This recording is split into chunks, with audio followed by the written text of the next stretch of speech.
Hello বন্ধুরা, আসসালামু আলাইকুম। কেমন আছেন? আশা করি অনেক অনেক ভালো আছেন।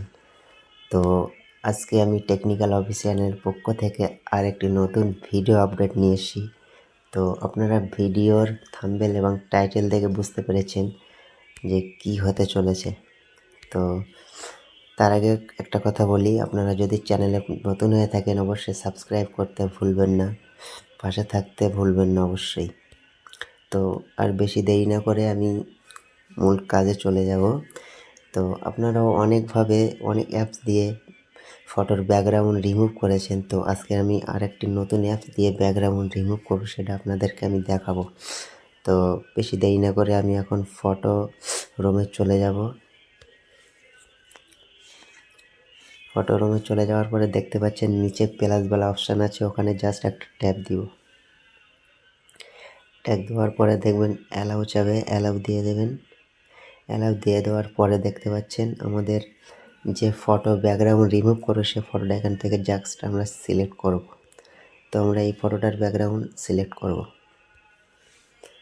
তো আমরা নিচে অ্যালাউয়ে আমরা একটা জাস্ট ট্যাপ দিব। ট্যাপ দেওয়ার পরে আবার গ্যালারি শো করবে, জাস্ট গ্যালারিতে আবার ট্যাপ দিব, দিয়ে অ্যালবাম এইখানটায় একটা জাস্ট ট্যাপ দিব। আমাদের গ্যালারি আবার ওপেন হয়ে গেছে। তো আমরা যে ফটোটা ব্যাকগ্রাউন্ড রিমুভ করবো সে ফটোটা আমরা জাস্ট সিলেক্ট করব। তো সিলেক্ট করা হয়েছে, দেখতে পাচ্ছেন আমাদের ব্যাকগ্রাউন্ড রিমুভ হতে আছে।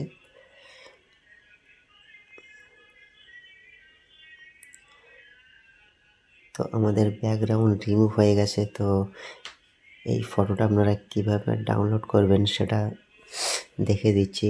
দেখতে পাচ্ছেন লাইনে 4টে ফটো আছে, 3 নম্বরে যেটা সেটাই সিলেক্ট করবেন। ওটা সিলেক্ট করে দেখতে পাবেন উপরে শেয়ার বলে একটা অপশান আছে, জাস্ট ওখানে একটা ট্যাপ দিবে। ট্যাপ দেওয়ার পরে দেখতে পাচ্ছেন সেভ টু গ্যালারি, জাস্ট ওখানে একটা ট্যাপ দিবে। আমাদের ভিডিওটি গ্যালারিতে চলে গেছে। তো আজকে ছিল এই পর্যন্ত। আশা করি ভিডিওটি অনেক ভালো লাগবে। ভালো লেগে থাকলে লাইক কমেন্ট শেয়ার করতে ভুলবেন না, আর পাশে থাকবে। তো আজকের জন্য এই পর্যন্ত। সবাই ভালো থাকবেন, সুস্থ থাকবেন। আসসালামু আলাইকুম।